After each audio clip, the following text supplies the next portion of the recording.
നന്ദു, ജാനുവരി 30 ഈ സിനിമ ഇറങ്ങണം എന്നുള്ളത് ഏറ്റവും കൂടുതൽ ആഗ്രഹിക്കുന്നത് ഞാനല്ലേ. എന്നെ സംബന്ധിച്ച് എൻ്റെ കരിയറിലെ ഏറ്റവും ഇമ്പോർട്ടൻ്റ് ആയിട്ടൊരു സിനിമ കറക്റ്റ് സമയത്ത് കറക്റ്റ് രീതിയിൽ ഇറങ്ങുക, അത് ശ്രദ്ധിക്കപ്പെടുക, അത് ആഘോഷിക്കപ്പെടുക എന്നുള്ളതൊക്കെ ഞാൻ കാണുന്ന ഡ്രീമാണ്. അപ്പം 30 ഇറങ്ങാത്തതിൽ ഏറ്റവും നിരാശ ഉള്ള മനുഷ്യരിൽ ഏറ്റവും മുൻപന്തിയിൽ നിൽക്കുന്ന ആളും ഞാനാണ്. 30 ഇറങ്ങാത്തതിന്റെ കാരണങ്ങൾ വേറൊന്നുമല്ല. ഇപ്പം നിലവിൽ കുറച്ച് ബിസിനസ് സിനാരിയോസ് മൊത്തം മലയാള സിനിമയ്ക്ക് നിൽക്കുന്നുണ്ട്. അതിന്റെയൊക്കെ ഭാഗമായിട്ട് ഉള്ളൊരു, അതിപ്പോൾ എത്രത്തോളം ഒരു കോമൺ ഓഡിയൻസിന് മനസ്സിലാവും എന്നറിയില്ല. OTT സംബന്ധമായിട്ടുള്ള കാര്യങ്ങളിലൊക്കെ കൺഫ്യൂഷൻസും ഡിസ്കഷൻസും ഒക്കെ എല്ലാ മലയാള സിനിമകൾക്കും നടക്കുന്നുണ്ട്. അതുപോലെ തന്നെ നമ്മുടെ സിനിമയ്ക്കും നടക്കുന്നുണ്ട്. പക്ഷെ അതെല്ലാം വളരെ പോസിറ്റീവ് നോട്ടിൽ തന്നെയാണ് നിൽക്കുന്നത്. അപ്പം രഞ്ജിത്തേട്ടനെ പോലത്തെ ഒരു നിർമ്മാതാവ് നമ്മുടെ കയ്യിൽ അങ്ങനെ ഒരു കൺസേണിൽ നിൽക്കുന്ന സമയത്ത് 100% എനിക്ക് രഞ്ജിത്തേട്ടനൊപ്പം നിൽക്കാനേ പറ്റുള്ളൂ. ഞാനാണെങ്കിലും അല്ലെ ലാലേട്ടനാണെങ്കിലും അല്ലെ ശോഭന മാമാണെങ്കിലും ആ സിനിമയിൽ പ്രവർത്തിച്ച ഏത് മനുഷ്യനാണെങ്കിലും അതുപോലെയാണ് രഞ്ജിത്തേട്ടൻ ഞങ്ങൾക്ക് ആ സിനിമയ്ക്ക് വേണ്ടി നിന്ന് തന്നിട്ടുള്ളത്. എന്തും ചെയ്യാനും അത് ത്രൂ ഔട്ട് ആ സിനിമ ഗംഭീരമാണെന്നുള്ള അതേ ഇന്റൻഷനിൽ തന്നെ വർക്ക് ചെയ്തൊരു പ്രൊഡ്യൂസർ നമ്മുടെ അടുക്കയിൽ ലാസ്റ്റ് മിനിറ്റിൽ ഇങ്ങനെ ഒരു ആവശ്യം ചോദിക്കുമ്പോൾ ഒരു കാരണവശാലും എൻ്റെ കോംപ്ലക്സുകളോ അല്ലെങ്കിൽ എൻ്റെ ഇൻഫീരിയറ്റീസോ എൻ്റെ ഫ്രസ്ട്രേഷൻസോ എനിക്ക് അദ്ദേഹത്തിൻ്റെ കാണിക്കാൻ പറ്റില്ല. അത് പരിപൂർണമായിട്ടും പ്രൊഡ്യൂസറിൻ്റെയും ഡയറക്ടറിൻ്റെയും കോളാണ്. ഓക്കെ, നമ്മൾ ജാനുവരി 30 ഇത് റിലീസ് ചെയ്യേണ്ട എന്നുള്ളത്. പിന്നെ ജാനുവരി 30 റിലീസ് ചെയ്യപ്പെടുക എന്നുള്ളതൊക്കെ ഈ പറയുന്ന പോലെ ഒരു നവംബർ ലാസ്റ്റൊക്കെ ആയപ്പോൾ ആശീർവാദിന്റെ ഒരു അപ്ഡേഷനിൽ വന്ന, അല്ലെങ്കിൽ അവർ അപ്ഡേറ്റ് ചെയ്ത ഒരു പോസ്റ്ററിൽ വന്ന 30 അപ്പുറത്തേക്ക് നമുക്ക് ഇങ്ങനൊരു ക്രിട്ടിക്കൽ സിറ്റുവേഷനാണ് ഇൻഡസ്ട്രി പോയിക്കൊണ്ടിരിക്കുന്നത് തോന്നിയപ്പോൾ മുതൽ നമ്മൾ 30 എന്നുള്ള ഡേറ്റ് ആരോടും പറഞ്ഞിട്ടില്ല.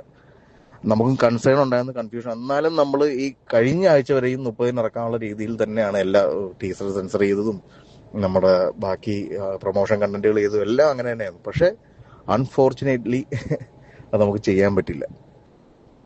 പിന്നെ കാര്യകാരണങ്ങളും സത്യാവസ്ഥ അറിയുകയും അതിന്റെ അടിയിൽ വന്ന്, പിന്നെ എൻ്റെ ഫേസ്ബുക്കിന്റെ അടിയിൽ വന്ന്, എൻ്റെ കമന്റിന്റെ അടിയിൽ വന്ന് വളരെ മോശമായ രീതിയിൽ ആരെങ്കിലൊക്കെ കമന്റുകൾ അടിച്ചിട്ടുണ്ടെങ്കിൽ അത് നമ്മൾ ഒരു ദിവസം രാവിലെ തുടങ്ങുമ്പോഴോ അല്ലെങ്കിൽ നമ്മുടെ ഫാമിലിക്കോ അല്ലെങ്കിൽ നമ്മുടെ കുടുംബത്തിനോ ഒക്കെ വേദന ഉണ്ടാക്കുന്ന രീതിയിൽ വാക്കുകൾ യൂസ് ചെയ്തിട്ടുണ്ടെങ്കിൽ ഞാനത് ബ്ലോക്ക് ചെയ്ത് കളയാറുണ്ട്.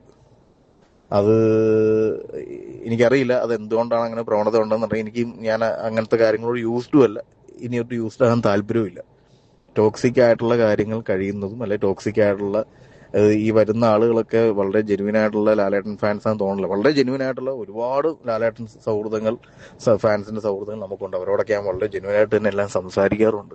പക്ഷെ ഇതെന്താണെന്നറിയില്ല, ഇതിങ്ങനെ ഒരു ഭയങ്കര മാസീവായിട്ടുള്ള അറ്റാക്ക് പോലെ, അത് എനിക്കൊന്ന് ഫാൻ ഫൈറ്റിന്റെ ഒക്കെ പേരിൽ ഫേക്ക് ഐഡികൾ ചെയ്യുന്നതാണ്. പക്ഷെ അത് നമ്മളുടെ ഐഡിയയിൽ വന്ന് കാണുമ്പോൾ നമുക്കും ഫാമിലി അവരൊക്കെ ഉള്ളതല്ലേ, അവരൊന്നും ചിലപ്പോൾ ഇതൊന്നും അവർക്ക് ഉൾക്കൊള്ളാൻ പറ്റുന്നതായിരിക്കില്ല. നമ്മൾ ഈ ഇൻഡസ്ട്രിയിൽ സിനിമയിലേക്ക് വന്നതൊക്കെ ഭയങ്കര ഫ്രം ദ ഗ്രൗണ്ടിൽ നിന്ന് വന്നതാണ്, ആരുടെയും സപ്പോർട്ടോടുകൂടി വന്നല്ല. അപ്പോൾ അതൊക്കെ ചിലപ്പം എൻ്റെ അമ്മയ്ക്കോ എൻ്റെ അച്ഛനോ അല്ല എൻ്റെ വൈഫിനോ എൻ്റെ മക്കൾക്കോ ഒക്കെ അത് ഫീൽ ആകുന്ന പല വാക്കുകളും യൂസ് ചെയ്യണം കണ്ടപ്പോൾ ഞാൻ ബ്ലോക്ക് ചെയ്ത് കളഞ്ഞിട്ടുണ്ട്.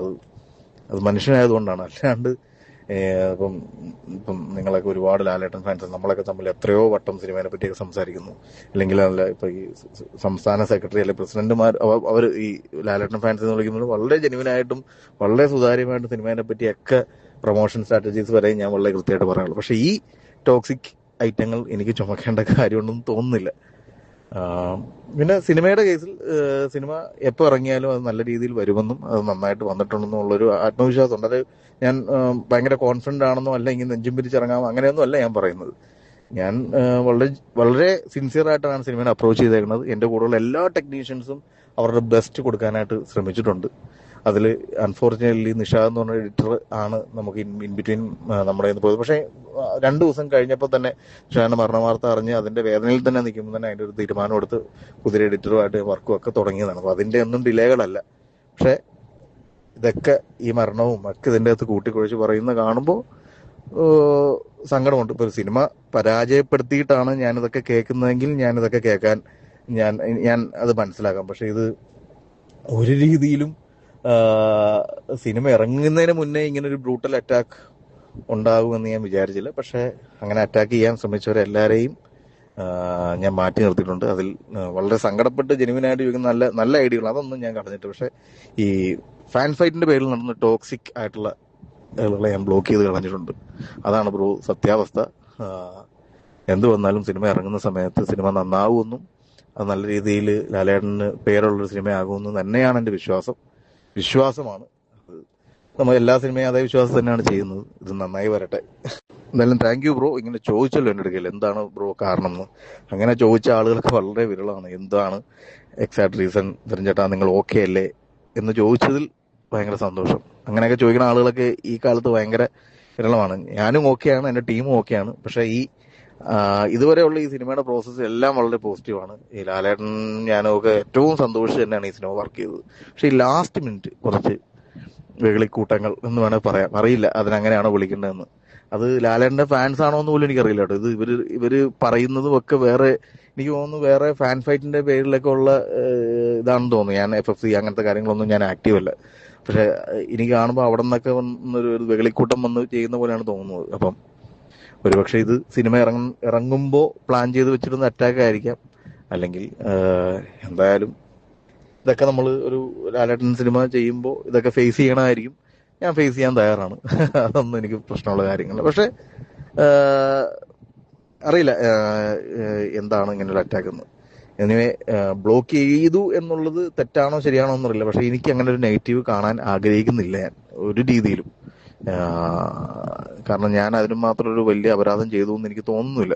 സിനിമ ഒരു ഏറ്റവും വളരെ മോശപ്പെട്ട ഒരു സിനിമയാണ് എടുത്തു വെച്ചിട്ടാണ് ഞാനത് കേൾക്കണമെങ്കിൽ 100% ഞാൻ കേൾക്കാം. അല്ലാണ്ട് ഭയങ്കര നെഗറ്റീവ്സ് സ്പ്രെഡ് ചെയ്യുന്നത് ഇനി ഓക്കെ. ഞാനിപ്പം സിനിമ റിലീസായി കഴിയുമ്പോൾ സിനിമ മോശമാണെങ്കിൽ എനിക്കറിയാലോ പ്രോപ്പർ എനിക്കൊരു ഇൻഡസ്ട്രി സിനിമ പോലും ചെയ്യാൻ പറ്റില്ല എന്നുള്ള വളരെ ക്ലിയർ കട്ടായിട്ട് അറിയാം. അപ്പം ഞാൻ അത്രയും വലിയ റിസ്ക് ആണ് ലൈഫിൽ എടുത്തിരിക്കുന്നത്.